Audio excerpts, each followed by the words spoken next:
I guess their potatoes must be different somehow. That's why they're so much more expensive. Anyway, I leaned back, put my hand on her shoulder, and said, I swear to God, there's no difference. Even here, they're worse tasting. Come on, let's get out of here.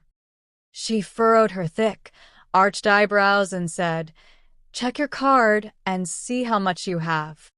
I pulled out my phone, looking sadly at the screen, and said, I've got $420 and $100 in cash, but we have to think about this too. How are we going to get around? Besides university, we're going to work. That needs tickets too. Right now, I have to head home. You know how far I have to walk from here to there? For my sake, let's just go. When we get our first paychecks, we'll come back here. She scratched the tip of her nose and said, look, I've got 1,200. My brother came over to our place, and when he was leaving, he secretly took 500 to Mon from his wife, about $5. Come on, with 500, let's get something here. His wife wouldn't let me spend 500 and go get a pasta and a pizza. Please, Nyla, in exchange, you got that white coat. Give it to me, I'll wear it for a week. I was happy that we wouldn't lose face here, so I quickly agreed to leave. Before I could place an order, suddenly a voice said, Nyla. My shoulders jumped, and I turned around. I looked beside me and froze in shock when I saw Sabhan. As I stared right at him, I noticed a girl who had this expression on her face, watching us. Sabhan, with his eyebrows furrowed in a frown, said, What are you doing here? Aren't you supposed to be in class? He was spouting nonsense. My class had ended at noon, and I'd come straight here afterward. It was like he was trying to say he was keeping tabs. I leaned back and quietly said, I didn't know I needed your permission. He quickly composed himself and said, No, that's not what I mean. Eat whatever you want, I'll cover it. That meant he'd overheard. The distance was so close. I'd been such an idiot, too wrapped up in the heat and the silliness to notice him. I'd overlooked that table gap. With my pride shattered, I smirked and said, Thanks a lot, but we'll pay for whatever we eat ourselves. Before I could turn away, I noticed the girl, who was clinging to Sabhan like a grasshopper stuck to a tree branch. When she saw me looking, she quickly pulled her hand back from his. Pretending not to care, I turned away when a voice reached me. Sabhan, are they your friends? Come on, join us over here. The vibe here's so dry. Mashallah. Ever since you two arrived, I've had a smile on my face. This group's so stiff. My gaze hadn't even been toward them at first. I turned my head to look at the source of the voice. It was a tall guy with golden brown hair, green eyes with maybe some gray streaks, a burly, handsome guy. I pulled my gaze from his green eyes and, frowning because everything was pissing me off, stared back at Salalia's table. She whispered softly, Our dignity's gone. Good thing we didn't leave. If we had, we'd have lost even more, but it'll be a memory. I swear. All this will turn into memories later. I looked at her with resentment, full of unspoken words. She fell silent and didn't continue. After a moment, leaning toward the chatty guy with his nonstop talking, she said, You mean we should come sit over there and make you laugh? The guy quickly replied, No. What kind of talk is that? I mean, now that we've run into each other, if you want, come sit at our table. We just got here too. We haven't ordered yet. Right, Sabhan? Without the slightest discomfort or embarrassment that the girl was all over him like that, he leaned back and said, Don't bother them. Whatever they're comfortable with. The guy wouldn't back down. He insisted again, and with his persistence, Salali finally stood up and said, Fine. Since you're insisting so much. Then she grabbed my wrist, pulling me up, and whispered in my ear as she lifted me. Come on, let's go sit there and mess with Sabhan. It's getting to me. It was making me nauseous. Doesn't it embarrass you at all? Can people really be this shameless? The lump in my throat kept me from speaking. I'd gotten this awful feeling. I didn't want to say anything. I just wanted to fling open the door and escape that crappy restaurant. I didn't want to be in that cafe anymore, but what choice did I have? I stood up and sat down. Solali quickly sat across from Sabhan, and I sat next to that guy. At the table, there were 3 girls and 2 guys. With us 2 joining, it became 2 guys and 5 girls. We started ordering food. Solali, who was supposed to get a pasta or a pizza, ordered 2 kinds for herself without a hint of embarrassment, a salad, and a main dish with the most expensive drink. But I had no idea what I wanted anymore. Food wouldn't even go down my throat. I just wanted to get out of there. As they shoved the menu toward me, I looked up again at Sabhan and that girl. Sabhan had his head buried in his phone, and the girl had rested her chin on his shoulder. I looked at her, almond-shaped eyes, bangs, fair skin, straight black hair. And I was way prettier than her. So that's why he wouldn't look at me? I dropped my head again. How spineless I was. How worthless. It was true that there was nothing between us. True that even on our wedding day, he hadn't come close to me. But that didn't mean he could sit here so comfortably now, forcing me to endure seeing things like this. I lifted my head and looked at him. As soon as our eyes met, he quickly stole his gaze away. I just couldn't sit there anymore. I stood up, and the moment I did, all heads turned toward me. I said quietly, "I need to go to the bathroom, and after that, I might leave, Solali. I might not be able to stay here." Solali shot me a heavy glare and then said, "Stay, come on. We'll head home right after. Why do you want to go? You said you're free until night." I gestured for her to come too, and without answering, I headed to the bathroom. I started washing my hands for no reason, wanting the cool water to splash against my palms so maybe I'd feel a little better. Out of nowhere, the bathroom door opened, and Solali came in. She said softly, "Don't let it show on your face at all. Sit there cool, just like him. If you let it show, he'll think you like him or that he matters to you. Pretend it doesn't faze you one bit. Come sit there without caring even a little. Heck, throw a dig at him. Eat your food. Stand up and leave. We'll build our lives in a way that leaves everyone with their fingers in their mouths, stunned. God help us from that phase you hit at the start of youth. The one where you think you're the one who's gonna blow up, oblivious to the fact that the world's about to blow up on you." She kept talking and talking to me until finally I said, "Okay, let's go back down." We returned and sat there. The girls started chatting, each one chiming in with something. Solali had jumped right in with them, but I had zero desire or interest in talking to them. I buried my head in my phone, while my mind kept berating me. "You screwed up by sitting here. You shouldn't have sat here at all. You should have stood up and left." But anyway, I was already sitting there and couldn't leave. After a little while, our orders arrived. I hadn't ordered anything, but the others had gotten a ton of stuff. They put everything in the middle and set a plate in front of each person, so everyone could scoop out whatever they wanted. From their chatter, I gathered that the meeting they'd come for was supposed to be work-related, but none of it was. It was all just flirting. That blonde guy was named Farhad, and I found out he was Sabin's best friend. In those 8 months, I didn't even know who his best friend was. Of course, I had every right.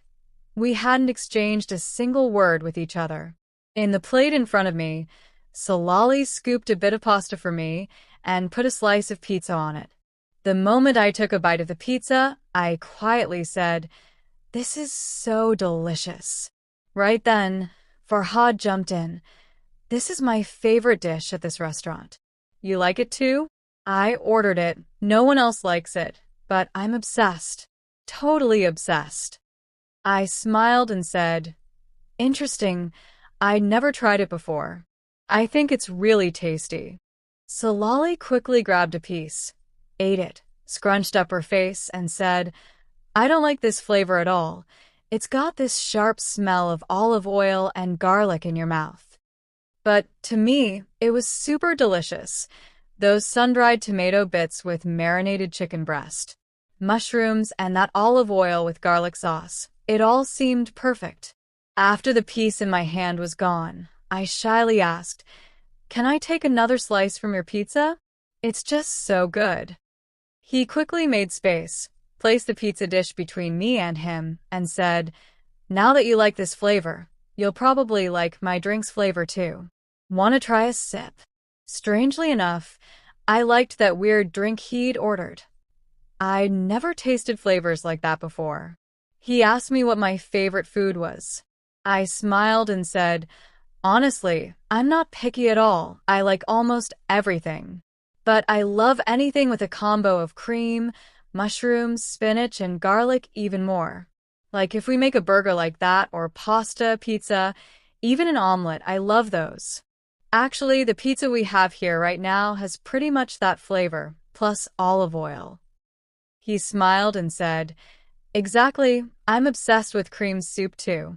Cream soup with mushrooms and spinach. It's so weird. We're basically two people whose tastes are a perfect match." I laughed and said mid-laugh, "I've never heard of anything like that before. Two people with the exact same food tastes." He brushed aside a few strands of hair that had fallen on his face, and without meaning to, I admitted to myself how beautiful his eyes were. God must have taken extra time creating him. Otherwise, why aren't our eyes this color? Why aren't our lashes so perfectly curled? While I was getting all hot and bothered inside, he asked, "What's your favorite color?" I brushed my hair aside and said excitedly, "Orange. I love orange so much. Of course, I like other colors too, but orange is something else for me." Surprised and laughing, he turned to Sabhan and said, "I can't believe it, Sabhan. Look, her favorite color is the same as mine, orange." That's when I finally noticed Sabhan. His brows were furrowed, and he was staring. He smirked and said, "Okay, so what? What's so weird about it that you've sprouted wings to fly off about?" Farhad composed himself and said, "No, it's just really intriguing to me. I'm scared to ask another question now, in case we match on that too." The sarcasm Salali had thrown stuck in my throat, and I swallowed it quickly, saying nothing. He smiled, tilted his head a bit, and said, "You're my girl version, and that's the most attractive thing I've seen in a while." Then he said, "Now that our tastes are so similar, introduce me to a book if you're a bookish girl." I quickly recommended one to him. "This has been the most captivating book I've read lately." He said, "Then I'll recommend a movie to you." He suggested a series to me. That day passed with Farhad's charming demeanor. After eating, we said goodbye as we were leaving. Sabhan, who acted like a total jerk, offered to drive me home. Salali, with her brazenness, stood right next to me. That girl was still glued to him. Farhad said goodbye to me with a smile and his usual warmth. He loaded those few girls into his car and left. Then Sabhan brought his car around. The girl quickly jumped into the front seat. A heavy lump formed in my throat again as I sat in the back. Salali kept whispering in my ear the whole time, "His best friend doesn't know you're his wife? If he did, he wouldn't be so chummy with you." First, he dropped the girl off at some street. In the most nauseating way possible, she leaned over, kissed his cheek, and said it was a shame he couldn't kiss her somewhere else. He spouted some other nonsense that made both of us so embarrassed we looked down. Then she got out and left. Next, Sabhan dropped Salali off at her house door. While I was sitting in the back, he said impatiently, "I'm not a taxi driver. You sat in the back. Come sit up front." I leaned back and, for the first time, said, "Actually, right now you are my taxi driver. I was going home anyway. You said you'd drop me off, so in the end, you're no different from a taxi. Take me home." He turned and shot me a sharp look, saying, I don't even have the energy to argue with you right now. I said, come on, sit up front. I don't want us fighting in front of Salalia's door. Reluctantly, I got out, went around, and sat in the front. With an anger I couldn't pinpoint the source of, he said, your class ended at what time today? Why didn't you come straight home? Instead, you're wandering the streets like a stray, sitting in some restaurant pulling stupid stunts. Are you a kid? 15, 16 years old? When your class ends, you go straight home. I leaned back, trying to ignore his voice. I looked out the window. A deep calm settled in me for a moment. I thought to myself, am I really created to be alone? Am I never going to have companionship? Am I never going to belong somewhere in life without feeling like a burden, like excess baggage? Where is my God? Where are my life's chances? When are they going to come for me? Suddenly, with a roar, I'm not talking to you, am I? My shoulders jumped, snapping me out of my thoughts. I turned to look at him. Angrily, he said, I'm not talking to you, am I? Why don't I hear a peep from you? Who would become this rabid? Staring into his eyes, I said, why should I listen to you? It has nothing to do with you where I am or what I'm doing, just like where you are, and what you're doing has nothing to do with me. How shameless are you? By what right, what relation, are you yelling at me right now? Hurry up and say it, what right? He thought he was my husband? If you're my husband, then why was that girl all over you today? If you're not my husband, then shut your mouth. You have no business saying extra words. Suddenly, as he was driving, he backhanded me across the mouth. Then, angrily, he said, you're going to cuckold me? You, who has no one. You're worse than an orphan. You're going to cuckold me and tell me to mind my own business? From now on, if you step foot outside the house, I'll see how I break your legs. I thought you could handle it that after university, you disappear into the house. But now that I see you can't handle it, you won't even go to university anymore. I wasn't strong enough not to be scared. I wasn't strong enough to turn around and slap him in the face right then. I was a girl trembling like a sparrow in the rain, red drops quickly falling from the corner of her mouth onto her hands and legs. A few moments later, a fountain of red burst from her nose. Then her eyes went black. I heard a voice saying, Bro, this is your wife, the one you married. This is your cousin's daughter. Sabhan angrily said, Yeah, that's her. Farhad's voice reached me.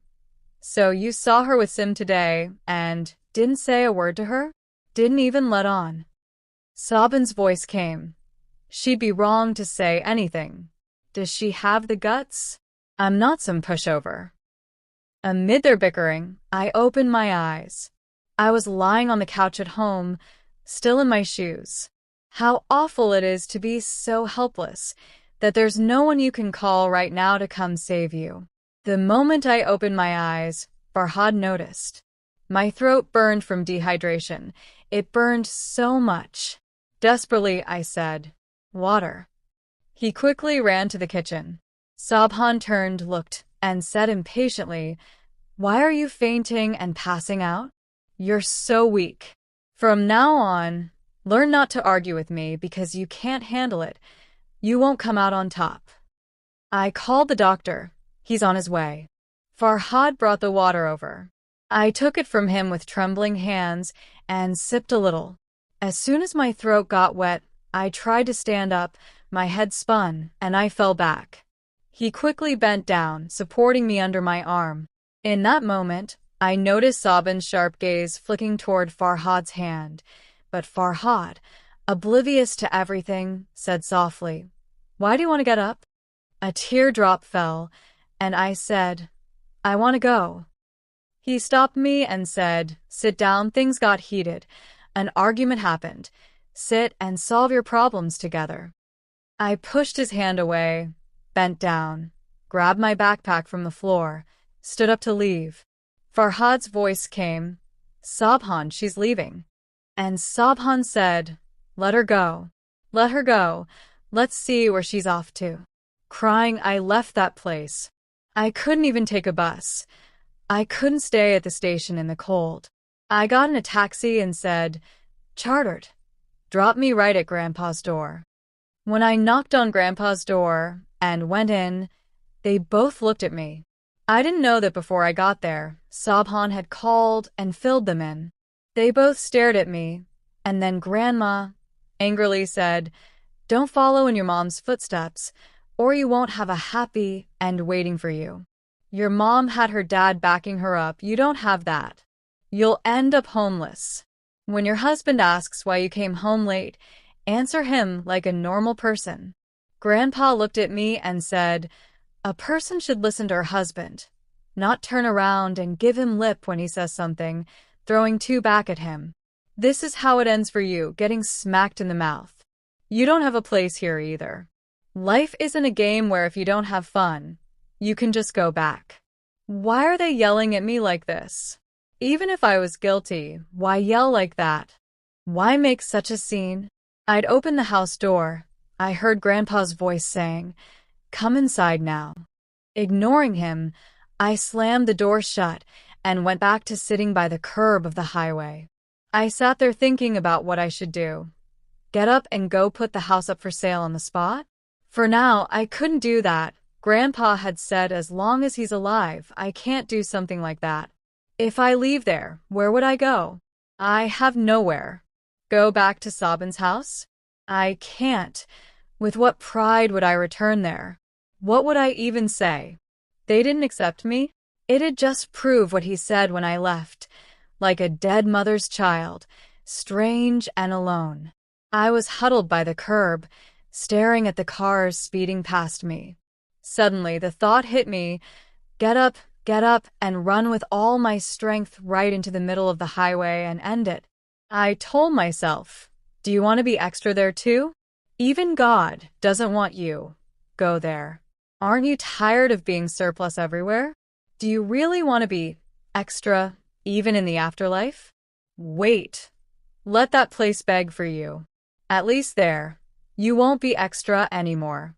With that in mind, I stood up and dusted off my back. I hadn't gone more than a few steps when a car horn blared.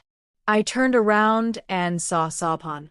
Without a word, I just looked into his eyes.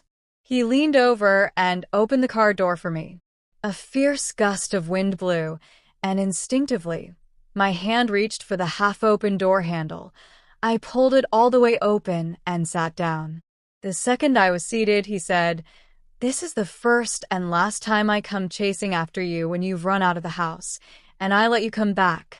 Next time you leave, you'll never return." I leaned my head back against the seat, staring at the sunset. I told myself, one day, it'll be my turn too. One day, my good days will come. How could someone be trapped in misery from the moment they're born? Eventually, my turn has to come. But today, what a rotten day it was. How endless it felt. Why won't today just end? When we got home, and I went into my room, I saw that around my lips, across my face, down my neck, everything was red and bruised. My heart broke for myself. Standing under the shower, I thought, if some strange girl showed up at my door today looking like this, I wouldn't turn her away. After all these years living with Grandpa and Grandma, there's not even a speck of affection for me in their hearts, as oh that today. At least, they'd feel sorry for me.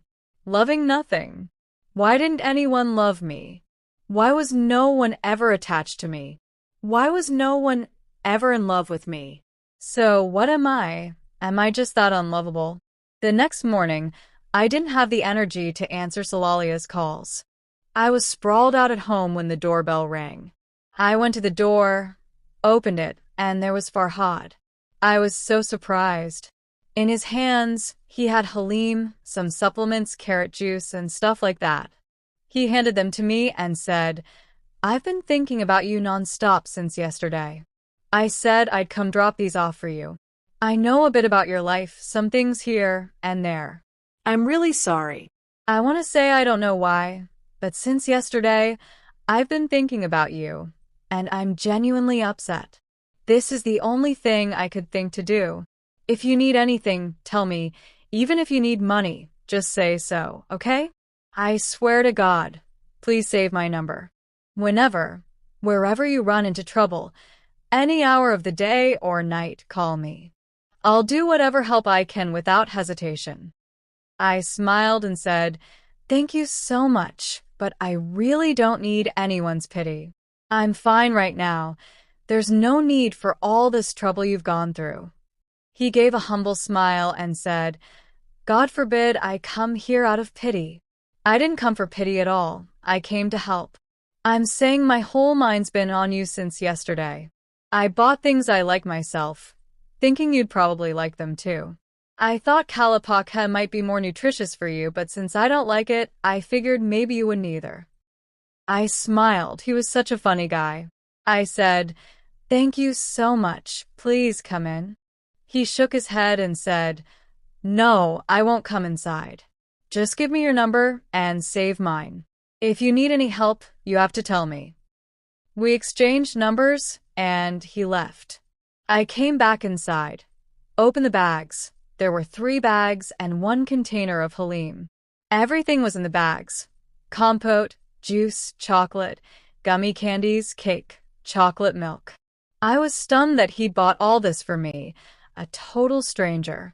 No one had ever done anything like this for me before. It really touched me, and I sent him a short message. "Thank you so much for the trouble you went through. I'm truly embarrassed." 2 hours later, he replied, "May your enemies feel embarrassed. Enjoy it again. If you need anything, tell me." I put the food away in the fridge and cabinets, went to my bedroom, and while eating the Halim, I instinctively searched for and played the movie he told me to watch. It was intensely gripping and captivating. I couldn't tear my eyes away for even a second. By sunset, I'd finished the whole thing. At sunset, the door opened. Unlike other days when I'd care that he was coming home, sticking my ear to the door to hear his voice or going out to smell his scent, this time, it didn't matter to me at all. It was strange for me. Nothing mattered anymore. It felt like my heart was broken by the whole world. Since morning, I'd only eaten that Halim. I hadn't touched any of the snacks yet. Almost everything was dark and shadowy, and I'd never let the house get this dim before. I hated the dark, but from that day on, I didn't hate the dark anymore. I was sitting in my dark room, and it was toward the end of the movie, when suddenly the door opened. He poked his head in, saw me, turned on the light, and said, "Why didn't you turn on the house lights?" Without moving a muscle, I just looked at him from under the blanket. He stared at me for a few moments, then furrowed his brows and said, "Who came to the house and did all the shopping? Did Grandpa come here? Did you buy it yourself?" I pulled the blanket higher and said, "Farhad bought all this." Surprised, he said, "Farhad? Who's Farhad? Which Farhad?" "My friend Farhad." I blinked. I didn't have the energy to answer. Then I said, "Get out and close the door. Turn off the light too." He stared at me for a few moments. Then I saw him exhale angrily. Without closing my door or turning off the light, he left. It messed with my nerves that I crawled out from under the blanket, turned off the light, slammed the bedroom door, went back to my spot. The movie was over. I closed the laptop and went to sleep. The next morning when I woke up, with excitement, I went for the juices he'd gotten me. With one of the tastiest cakes I had breakfast and called Salali. Worried, she asked why I hadn't answered her calls. I said, "I had stuff to do yesterday." She knew it was a lie, but didn't press. She asked if I was coming to work today. I said, "Yeah." I quickly got ready and went to work. My first day on the job, it was such a beautiful day. Everything was routine. The task they'd given me was one I knew well. I was around friendly people. For lunch, the boss had ordered homemade food from a lady who cooks at home. He said she provides lunch for us every day. In short, everything that day was good. In the evening, Salali and I headed back to our places. When I opened the door and came in, as usual, no one was home. I grabbed a juice, chips, puffs, whatever else was there along with some gummy candies, and went in my room. I didn't know what to do with myself, so reluctantly I messaged Farhad. The movie I watched was really good. Do you have another one like it? He replied super fast, saying yes, and recommended one to me. I sat down and watched that movie. Right in the peak of the film's excitement, my room door opened. That night, I hadn't even realized when Sabhan had come home. The door opened and he came in. He glanced at me, then at the laptop, smirked and said, "Come out, eat." I got dinner. It was the first time he'd ever said, "Come eat," or the first time he'd gotten dinner at all. But even so, I'd eaten so many snacks that I had no room left for dinner. I hit pause on the movie and said, "I'm not eating. Get out and close the door." He looked at me for a few moments, then glanced at the snacks in front of me, smirked and said, "Go to hell." He went out and slammed the door. An hour later, I opened the door and went out. I saw he'd done a ton of shopping. For 8 months I'd been in this house. He hadn't bought a single thing for it. So much so that if I was short on cash and didn't know what to eat, I'd get up and go eat at Grandma's house. But now, the day after Farhad had brought those snacks, he'd gone and bought 10 times as much stuff for the house. I just couldn't understand it. I looked at the dining table and saw 2 boxes of pizza, clearly untouched.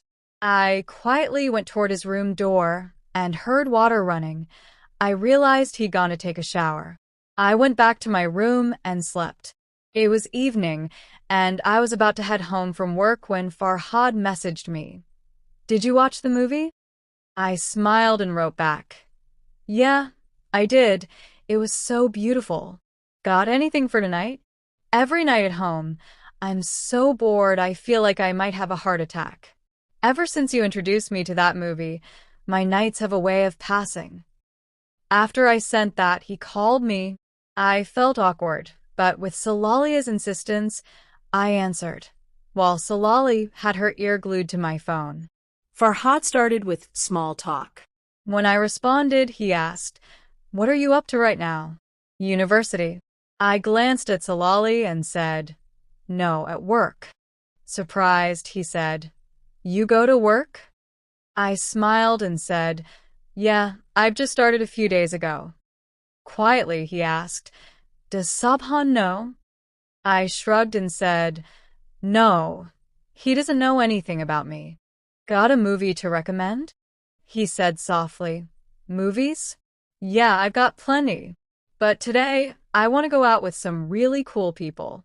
Want me to come pick you up, and we can go together?" "It'll be a blast." I quickly said no, but Salali jumped in. "Why are you saying no?" "Come on, Mr. Farhad. This girl's rotting away at home from loneliness. She cries every day and her eyes are all puffy. It's not like she can help it. I'll send her over." Farhad said, "You come too." In short, he invited both of us to go out together. He said he was heading out with some of his fun friends. We gave him the address of the company where we worked, and he got there in less than 15 minutes. We hopped in, and from the moment we did, he had us laughing. He put on music, and we lip-synced loudly, danced. He pulled so many silly antics that for hours, I forgot I was the most depressed and saddest girl in the world. I laughed right along with Salali and him. Then we arrived at the amusement park, where we met a few others who were even funnier than him, a bunch of girls and guys who were super lively. They joked around so much, pulled so many antics, that I didn't even realize when it hit midnight. At midnight, stuffed to the gills with fast food, ice cream, and all sorts of junk, after spinning around the rides so much that we were dead tired from exhaustion, Farhad dropped Salali off at her house. Salali had called her mom and begged for permission to stay out late. I arrived at my door with fear and trembling. My phone had died. I kept praying it was one of those days when Sabhan didn't come home early or at all, because a lot of times he came back at midnight or not at all. I said goodbye to Farhad. He didn't say anything like, "Don't be scared," or "I'll tell Sabhan you were with me," or anything like that. He just said, "I'm glad you had fun. Take care of yourself. If you need anything, call me, okay?" I said okay and said goodbye. I got in the elevator and went up. I quietly unlocked the door with my key. For the past 2 nights, Sabhan had been checking in on me. He'd open my room door, but on other nights, he wouldn't open it. When I opened the door and went in, I saw his shoes. I thought to myself, well, if he's gone to his room, he won't even realize I wasn't home. Quietly and without a sound, I put my shoes in the shoe rack. As I was tiptoeing toward my room, suddenly the living room light flicked on. I froze straight up and turned around to look behind me. He was staring with bloodshot eyes. The moment he came toward me, out of fear, I instinctively put my hand over my mouth and nose and hunched over.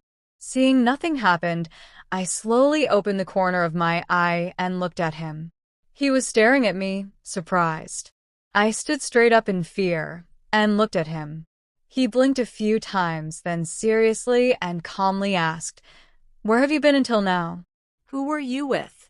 Staring into his eyes, I honestly said, "I was out with Salali and Farhad. We had such a great time. I forgot it got so late. My phone died. It was out of charge." His hand balled into a fist and he said, "What the hell do you have to do with that jerk? Why are you going out with him? Why is he texting you, calling you? Give me your phone now, hand over your phone." I tucked my messy hair that had fallen around my face behind my ear and said, "What's it to you, Sabhan? What's it got to do with you? Do I meddle in your business? Do I ask you why a girl was all over you next to me? Do I question where you go, who you go with, what you do?" With sudden rage, he yelled, "Yeah, go ahead, tell me. Why don't you say it? I'm not like you, so indifferent that I'd see my wife with some guy and not give a damn.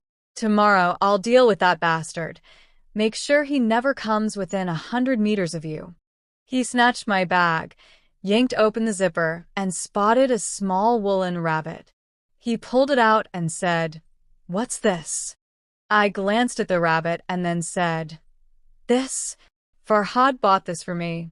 Right in front of my eyes, staring straight into them, he ripped off the rabbit's leg with all his force and hurled it into a corner. I stared at the stuffing that had spilled onto the carpet, then saw him grab his phone and head into his room. Impatiently, I clutched my bag. So exhausted after such a good day, I just didn't want to go after my phone and start a fight, letting everything piss me off even more. I went into my room, quickly washed my face, changed my clothes, and fell into a deep sleep. The next morning at 7:30, I woke up. We had to be at the company by 9.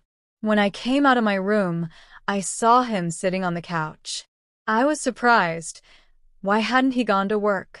I really didn't want him to find out I was heading to work. Ignoring him, I went to the bathroom and then to the kitchen. I was looking for a cake and some chocolate from the stuff Farhad had bought and I'd stashed in the kitchen, but no matter how much I searched, I couldn't find them. Suddenly, he asked, "What are you looking for?" I turned and looked at him. He was leaning against the dining table, watching me. I gathered my hair and said, "There was a cake and some chocolate. Farhad bought them. Where are they?" I thought to myself that if he could, he'd come over and strangle me right there. With hatred pouring from his eyes, he said, "I threw them out. Everything that little shit bought, I tossed it all. If something's gonna be bought for my house, I'll buy it myself. There's plenty of snacks. Grab something else to eat." I wasn't a donkey. I could tell he was fuming, but I'd gone into that oblivious mode, which only pissed him off more. I shoved my hands into my pants pockets and, with a sassy attitude, said, "No way, I liked those. He knows what to buy." As I brushed past him, our shoulders bumping and it stinging, I headed into my room. I quickly got ready and came out. With a scowl and all, he asked, "Where to?" I lied. "Going to university. I've got class." "Give me your phone." He reached into his pocket, pulled out my phone, and said, "Unlock it." Impatiently, I said, "Why do I have to do that? This is personal privacy. It has nothing to do with you. Give me my phone." Ignoring my rapid-fire words, he grabbed my hand, stuck my thumb on the fingerprint scanner, and the screen unlocked. Then he went to the kitchen, opened the fridge, took a sip from the water pitcher, and put it back. He furrowed his brows, scrolled through my phone a bit, then smirked and tossed it at me. "Neither university nor work. Who the hell gave you permission to go to work?" I blocked that guy's number too. Woe to you, Nyla, woe to you. If you unblock him, I'll bring down such a calamity on you that the birds of the sky will weep for you. How shameless you've become, doing shit like this right in front of my eyes. He tossed the phone into my lap. I opened it, curious about what he'd seen to set him off like this. "I saw Farhad had messaged me last night. You are so beautiful that your eyes won't leave my mind and won't let me sleep." I was surprised by the message myself, even embarrassed. I really didn't want Sabhan to see that side of me. Surprised, I said, I don't know why he sent that." He smirked and raised his index finger again. "Just try unblocking him. See what I do." He went out and locked the house door too. I called Salali and told her what happened. She said she was talking to the company boss, getting me leave, don't worry at all. Then I hung up. It was weird. Ever since the day Grandpa and Grandma had rejected me, it felt like I'd seen the end of the world, the end of a line. Nothing bothered me like before. Before, I'd cry over every little thing, but now, calmly, while munching on the snack Sabhan had gotten, I watched the rest of the movie Farhad had recommended. It was around noon when the door opened. When he came in, there was a cut on his forehead, swollen and bruised, and the corner of his lip was puffy. He was so angry that I couldn't say a word, and he just went to the bathroom. When he came out of the shower, I was sitting in a corner, nervously biting my nail.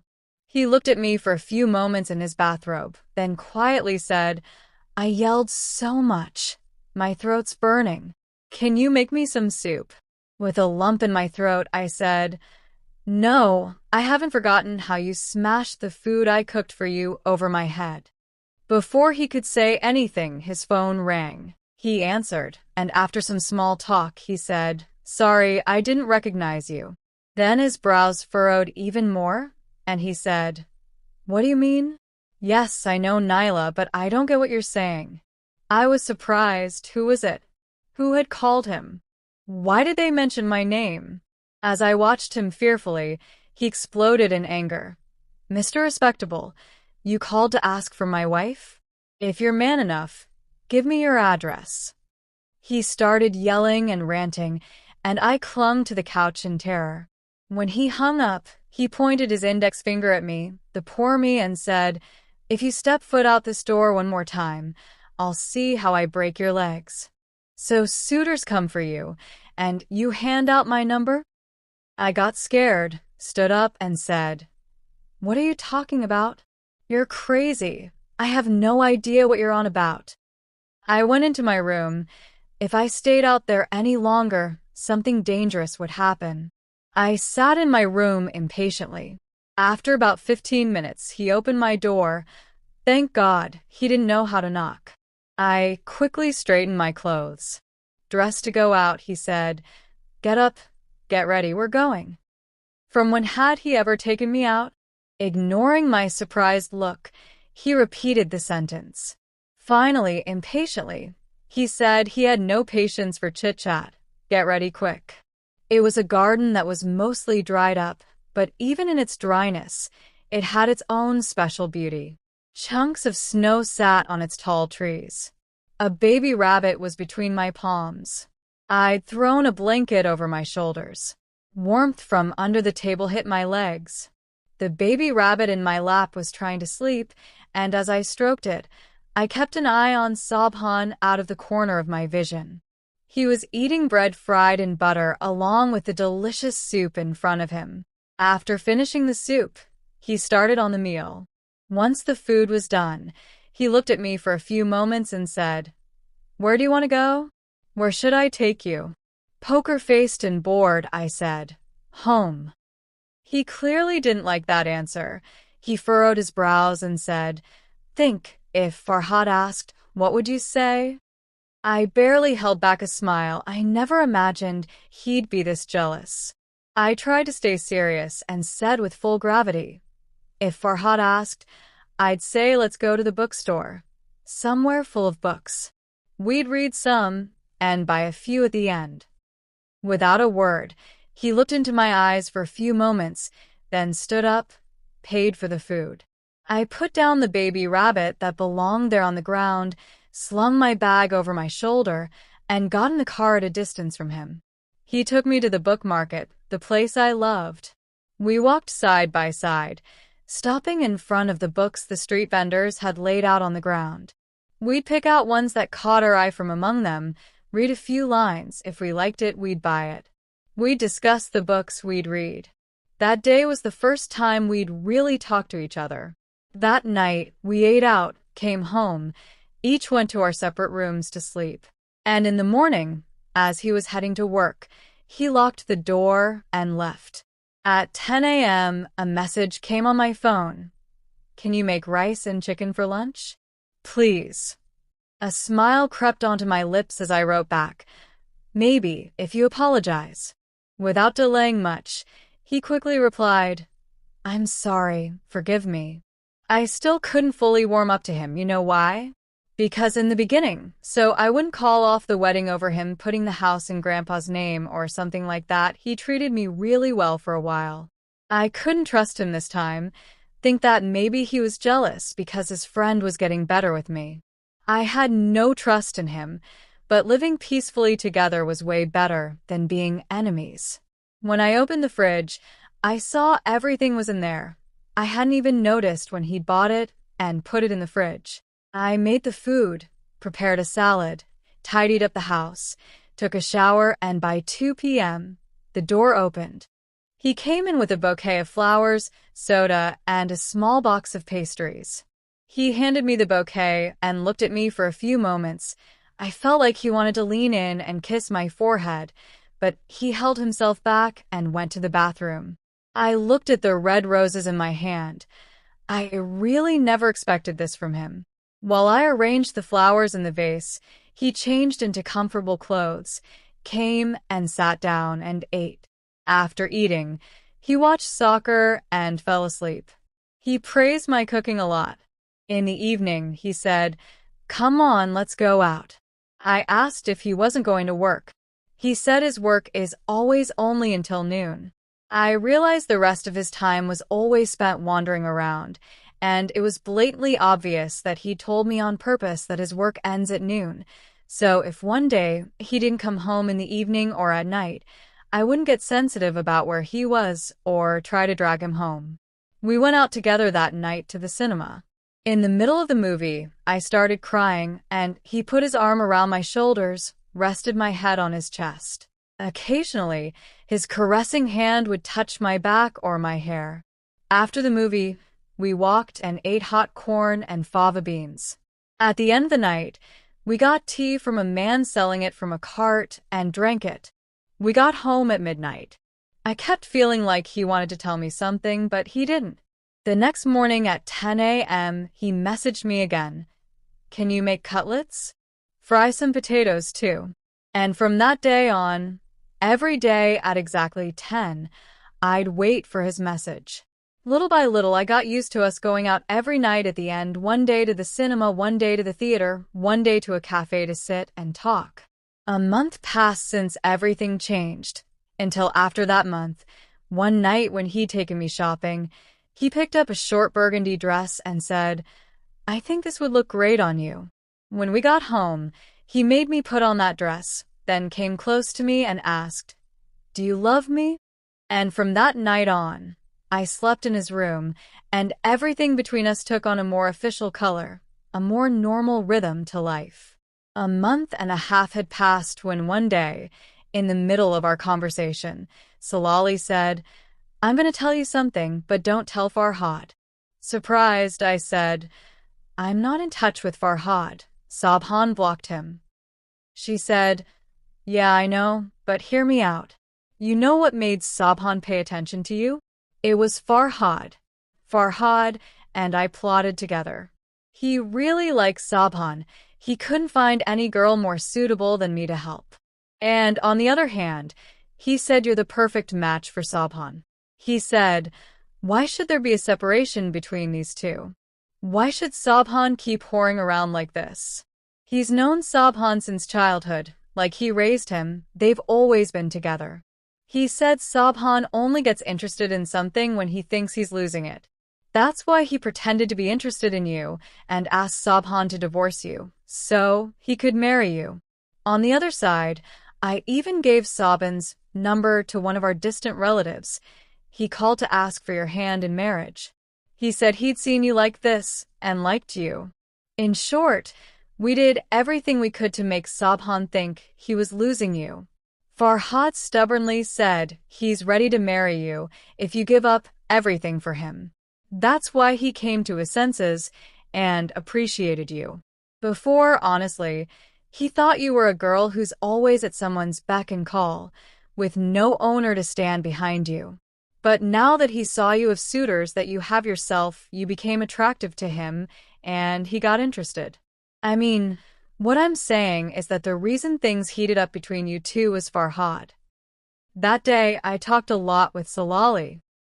Asked her why she hadn't told me sooner. She said because Farhad had sworn her to secrecy. She knew if I unblocked him and sent him any message, Sabhan would start a fight. Because he was so possessive, I never messaged him again. His friendship with Sabhan soured for a short while, and they distanced themselves from each other until Farhad got married, and since they were business partners, they had to mend their relationship. But it never went back to how it was before. Basically, Farhad sacrificed himself for Sabhan, and Sabhan never realizes it. Farhad thinks it's better that way. He says, let him think his wife has a lot of suitors. It's true that Sabhan had no interest in me at first, but now that 4 years have passed since our marriage, I can clearly see that he loves me so much. He adores me. Now I finally understand why Grandpa insisted I become his wife, why he said he could only entrust me to Sabhan. It's like I have a dad, a mom, a husband. From the moment he became interested in me, I truly no longer feel like a stranger. Every moment, I'm next to a man who's attentive to everything about me and shows his love constantly. I've never gone back to my mom's family to see where she is. I have no contact with my dad either. God first, then Sabhan is enough for me. I even have a little girl, her name is Nora, because Sabhan is the light of my life. Of course, it rhymes with my name too, Nyla and Nora. I've never seen such a selfless person in my life. Farhad really sacrificed himself for my life, and he knew his friend so well. He figured out exactly how to catch his attention. Whatever the case, I'm always grateful to him. I'm satisfied with my life too. Grandpa's still around, thank God. They're still living in the house themselves. I don't know what's going to happen. Sabhan told me that at first, he promises him that he wants to secretly transfer the house to his name, then says he won't do it because the rest of his kids and grandkids aren't okay with it. He said that the 3 dongs, after his death, the rest of the grandkids should divide among themselves. Of course, let me say this. Neither I nor Sabhan has our eye on that house. Sabhan works so hard that it's enough for our life. Whatever we've gathered from our own hard work, if we can eat it ourselves, that's an achievement. We don't want more than that. In short, that's my life. If you've written my life story up to here, write it for me and wish me happiness. Well, my beautiful friends, that's the story for tonight. I hope you enjoyed it. I beg you not to forget to like and comment, and if you haven't subscribed to the channel, definitely subscribe. So until another night and another story.